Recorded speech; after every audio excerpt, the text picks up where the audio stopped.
Hello, everybody. Welcome to the 420 area code. I'm Sheldon Baker. We have a great guest for you today, and that guest is Anqunette Saroh. Anqunette spent 20 years as a television journalist and a news anchor, and due to a debilitating ailment, she had to leave the broadcast news field and enter the CBD and cannabis business. And we'll talk with Anqunette after these important words, so don't go away.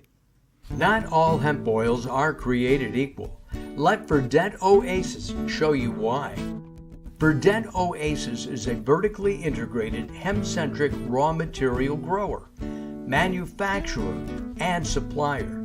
We oversee every step from soil to oil. Verdant strains are genotyped and registered by government-regulated seed banks. Our operations are HACCP and GMP certified by SGS International.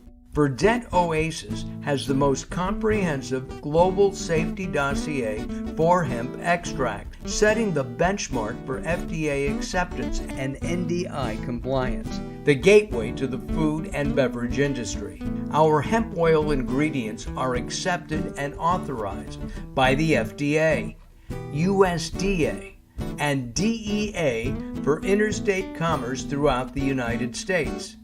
In the UK and EU, our extract is authorized as a novel food. Wholesome and pure, backed by science, legally compliant, and fully integrated with a dedicated innovation center to serve your unique marketing objectives. To learn more about the Verdant difference, visit our website at www.verdantoasis.com. Verdant Oasis, the essence of hemp.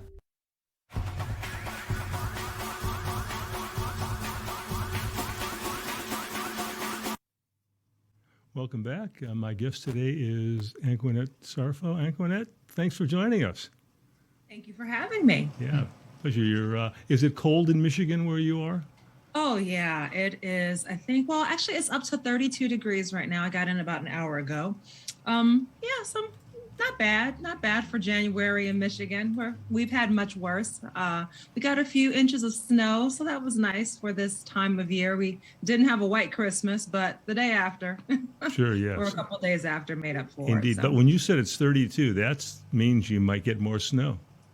Right, yeah, but the sun is shining now, so maybe tomorrow. Very, very good. Let's hope so. The sun will come out tomorrow. I think there's a song like that. Very good. Well, thank you for joining us today here on the 420 area code. You've led a great life of the media business in a number of different great cities around the U.S. Boston, Detroit. Las Vegas, and certainly in Detroit on Fox News. But, and we'll get into some of your products and what you're doing as the founder of Culture. But you had a problem along the way, and that was you realized or you found out you had MS, multiple sclerosis. And so that changed your life. It did. It definitely caused a detour.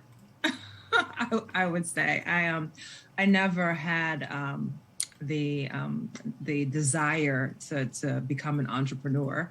I was perfectly fine, working at someone's TV station and telling other people's stories, and hoping that I would have a long career and retire in my 60s, on the desk. So, but instead I had to take an early retirement. So I retired at 45. So that was a few years ago. And and decided that I wasn't going to necessarily just, sit back and read books and eat bonbons. There were still issues in my community that needed addressing. And legalization was one of them. And it started there. I started as a legalization advocate because when I was diagnosed with multiple sclerosis, I had a demanding job. I got up very early in the morning. I was a morning anchor. And so I would have to get up at 3:30 in the morning to be at work at 4:30-ish. And MS made that very difficult. The fatigue, and also I retired mainly because of short-term memory loss. It's very hard to anchor 4 hours live TV, and by that last hour, I was forgetting a lot of things. So when I retired, my doctor said this career will put you in a wheelchair, and I'm like, oh, okay. I had a relapse, and I took the time to reassess my goals and decided that a medical retirement was the best thing for me. And went into legalization because at that time I was a medical patient. And here in Michigan, you have medical marijuana, and I was a medical marijuana patient at that time. And it really helped me. And I felt that people weren't being told everything and the truth about cannabis. And so it was a great way to leave one career and step into another passion. Sure. If I may talk a little bit about your personal life, you were on multiple drugs, pharmaceutical drugs, when you were first diagnosed with your ailment. But then your husband suggested trying cannabis and/or CBD. Correct. When I was diagnosed, I was placed on a disease-modifying treatment, which was an injection every other day. And then I was put on a myriad of other pharmaceuticals to address the symptoms of that disease-modifying treatment and the other symptoms of MS. So I was on everything from stimulants to depressants to muscle relaxants to vitamin D. A lot of things. And I was sicker than I'd ever been in my life. MS tended to affect my stomach. And so I would have spasms in my stomach muscles, which would cause me to vomit uncontrollably. There's really no polite way to say that. and so after I would have to be taken to the hospital to get it to stop, and they would pump me with intravenous muscle relaxants, and it would stop. But every couple of months or so, I would find myself on the way back to the hospital because it wouldn't stop. And after the third trip to the hospital, my husband said, "Why don't you just smoke a joint?" And so that was first, smoking a joint. Cannabis came before CBD. Correct. Yes. Yeah. Okay. So I'm an advocate for full plant medicine, but in my case, I started with the joint, and then I was like, oh my gosh, this stuff is what? It gave me energy, which I did not expect. That was and people's, you hear the stereotypes of, people using cannabis, and it supposedly makes you lazy. Well, for me, I would come home from work at 10:30 or 11 o'clock in the afternoon, and before cannabis, I would just crash because I would be exhausted. After cannabis, I could walk my dogs, mop my floors. I had energy. And so I was able to actually wean myself off of Adderall by using cannabis. And I was up to 80 milligrams of Adderall a day. And don't get me wrong, some pharmaceuticals are great for when you need them. And Adderall has definitely come in handy for me. But 80 milligrams was a bit much every day. I'd say so. Yeah, I'd say so. Yeah, just hearing you ingest approximately 9 different pharmaceuticals. That enough that will make me vomit. Right. Yeah. And so it started with a strain called Gorilla Glue. So I tell people Gorilla Glue is what changed my life. Very good. And I think I've also read where you found cannabis helped you with inflammation, not experiencing the inflammation within your body. Absolutely. Well, I feel that definitely CBD in conjunction with THC and all the other cannabinoids definitely help address the inflammation that's present with my disease process. MS is an inflammation-driven disease, and so and the studies have shown too that cannabis can dampen the inflammation response of many ailments, and MS just happens to be one of them. Okay. On a daily basis, what products do you use? Of course, your own. I'm sorry, at culture, yeah.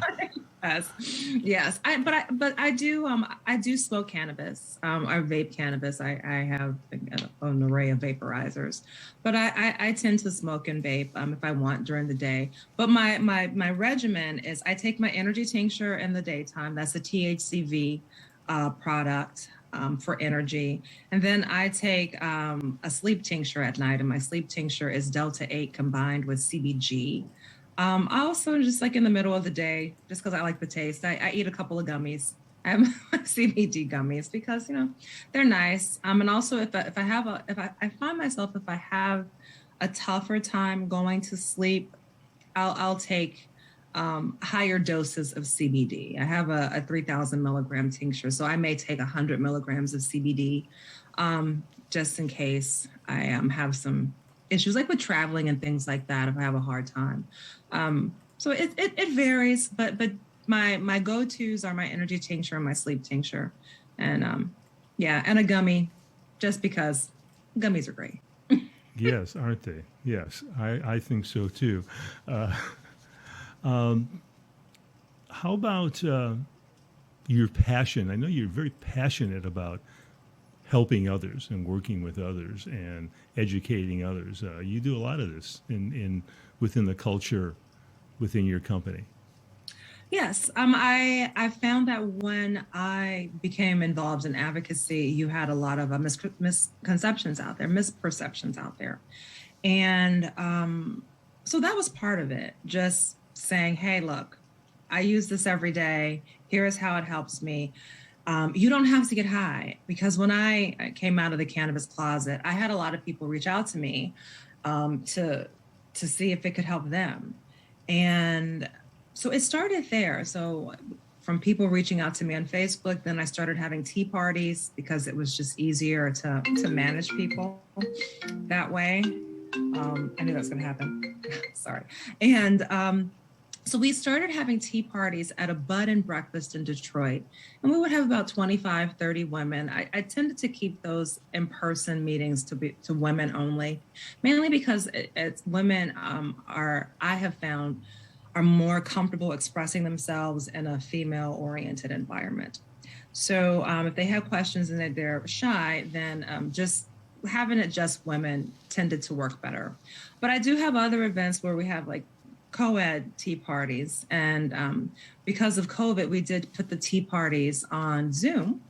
And that was a hit too. So we would have a cannabis nurse. I always have a cannabis nurse because I found that one of the hardest things about becoming a patient and trying to navigate how to use cannabis was guidance. You would talk to your doctor and they would say, "I don't know anything." So I found that if I could have a medical professional there, it really gave people encouragement that there is something to this. It's not, snake oil. And incorporating it with the prescriptions that they are using it as an adjunctive instead of a replacement in some cases was really beneficial. So I would say that education is big because we have 70, 80 years of prohibition to counteract.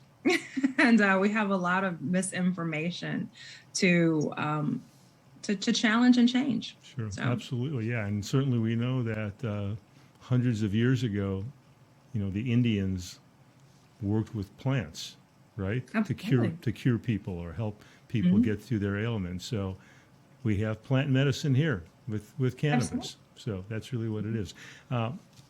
We're going to take a short break, and we'll come back. We'll talk to Anqunette Saroh more about culture and more about the Culture Club and other things relating to CBD and cannabis. So don't go away. We'll be right back. Not all hemp oils are created equal. Let Verdette Oasis show you why.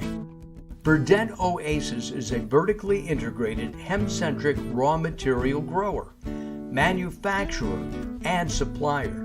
We oversee every step from soil to oil. Verdette strains are genotyped and registered by government-regulated seed banks. Our operations are HACCP and GMP certified by SGS International. Verdant Oasis has the most comprehensive global safety dossier for hemp extract, setting the benchmark for FDA acceptance and NDI compliance, the gateway to the food and beverage industry. Our hemp oil ingredients are accepted and authorized by the FDA, USDA, and DEA for interstate commerce throughout the United States. In the UK and EU, our extract is authorized as a novel food. Wholesome and pure, backed by science, legally compliant, and fully integrated with a dedicated innovation center to serve your unique marketing objectives. To learn more about the Verdant difference, visit our website at www.verdantoasis.com. Verdant Oasis, the essence of hemp.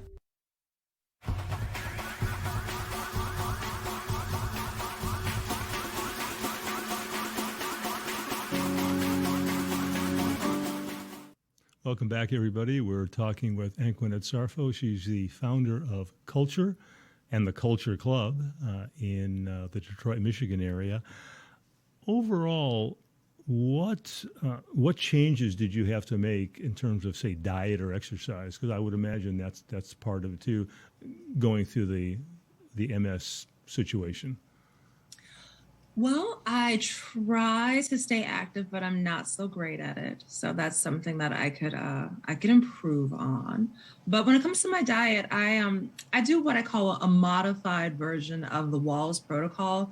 Terry Walls is a physician, an MD, who has multiple sclerosis, and she developed a diet plan. It's like paleo mixed with a Mediterranean diet. And so it's an anti-inflammation diet. And so I do a modification of that. She's gluten-free. I'm not gluten-free. But I don't eat a lot of bread anyway, or other things that have gluten in it. But for the most part, I tend to follow a paleo type diet. So leafy vegetables, grass-fed meats, things like that. Not too much processed food. And when it comes to exercise, I leased a horse again, so I'm riding consistently, and that's a blast. But I used to walk much more. I live on a dirt road, and now it's all winter, and it's a pain to get out there with the dogs. My dogs could use it. I have 3 Rhodesian Ridgebacks, and so they're big, energetic dogs, and I could definitely walk more with them. But I've been a slug. Yeah, I won't lie. I won't lie. But You're still alive, and you look happy, and you look great, and you have a successful business, and so all the fantastic things in your life. So you created the high tea parties, and you created Culture Club actually, and the high tea parties, and you had a really great, fantastic response, huh? Absolutely. People love getting together. And people love getting together and talking about something that used to be taboo. So I've found that people really appreciate the camaraderie.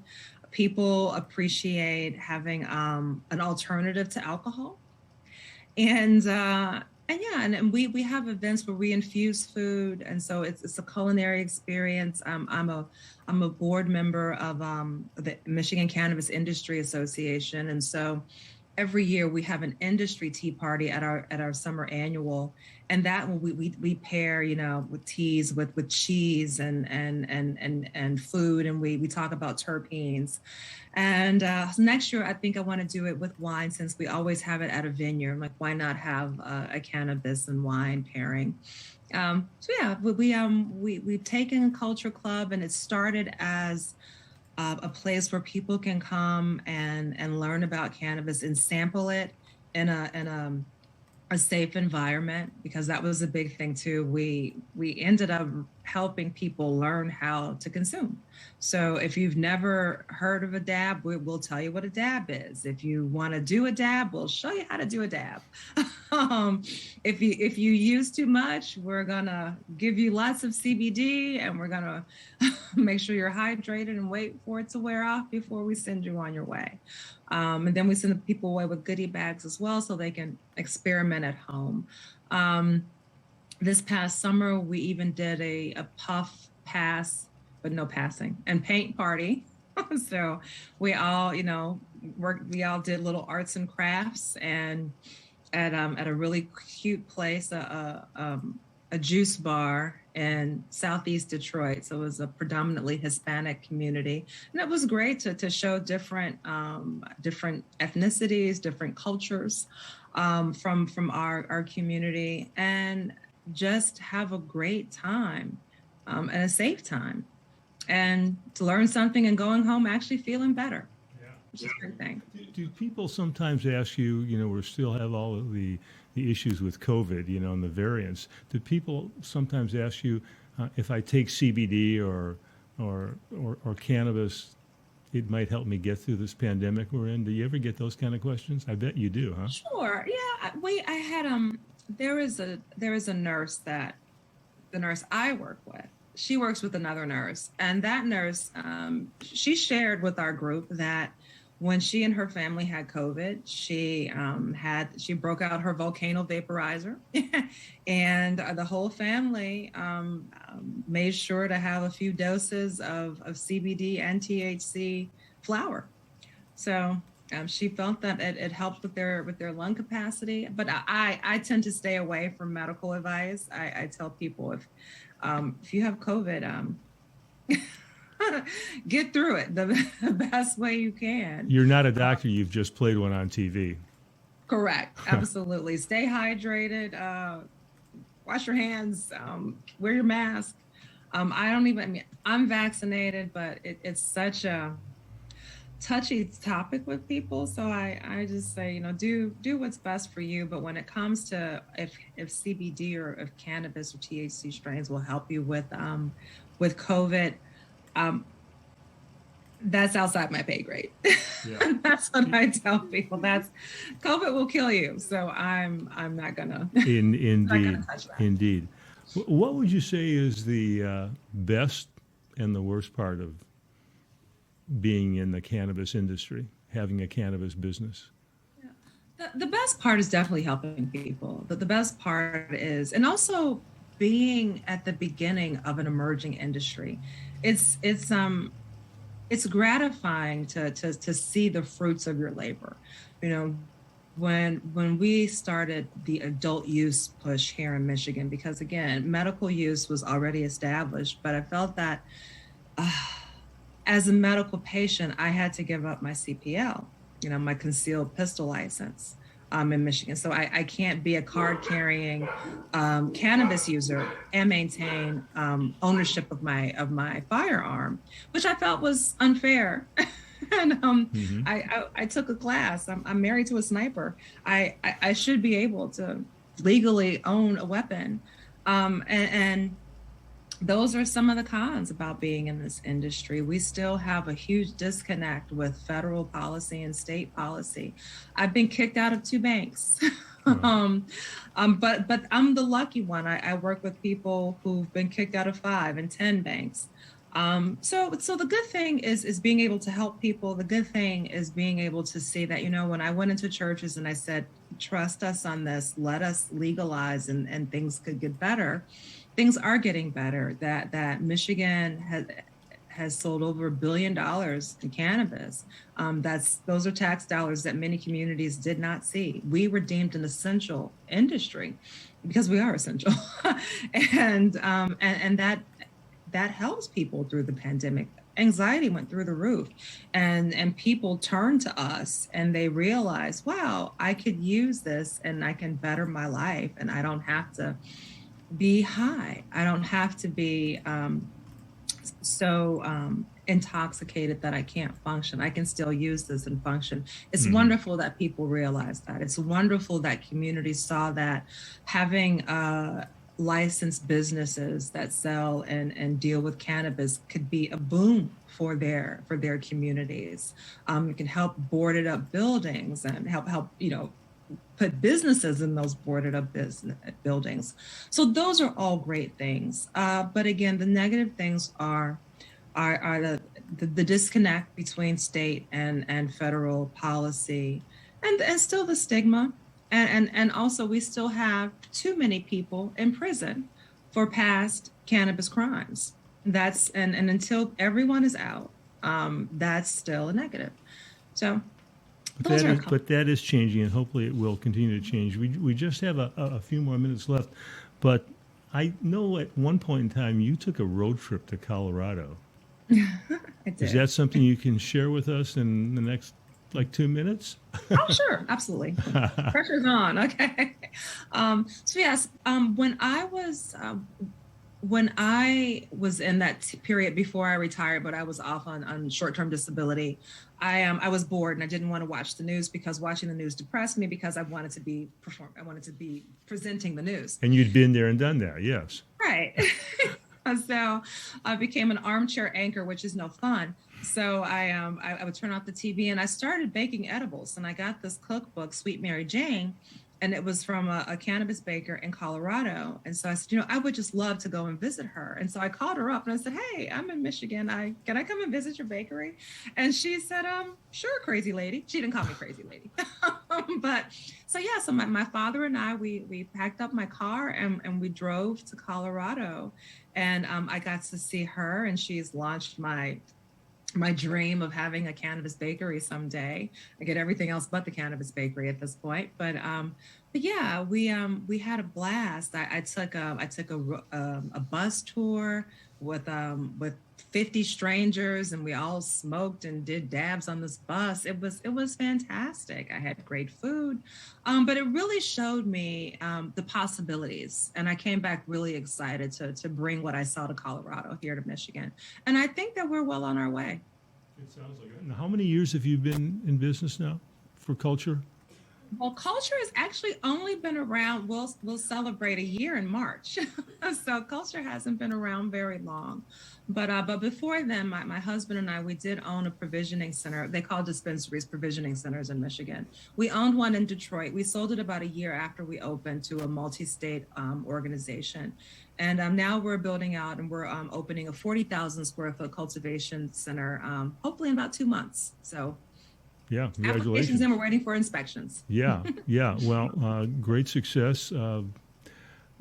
Fantastic knowing you're feeling better, and because of cannabis and CBD. So fantastic. We've been talking with Anqunette Saroh. She is the founder of Culture, and her website that you've seen on the screen is cultureclub.com. If you want more information, visit the website.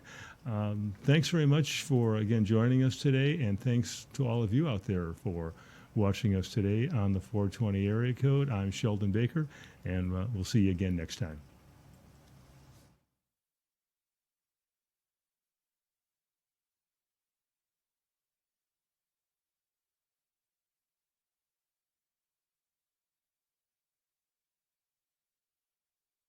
Not all hemp oils are created equal.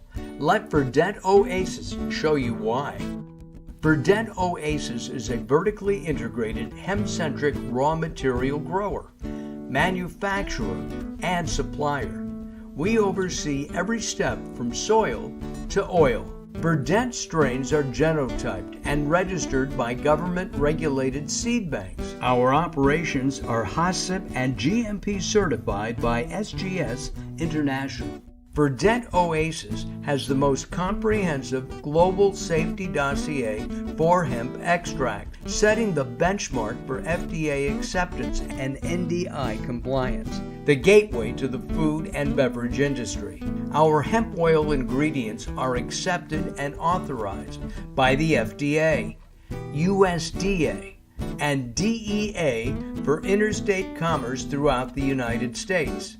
In the UK and EU, our extract is authorized as a novel food. Wholesome and pure, backed by science, legally compliant, and fully integrated with a dedicated innovation center to serve your unique marketing objectives. To learn more about the Verdent difference, visit our website at www.verdentoasis.com. Verdent Oasis, the essence of hemp.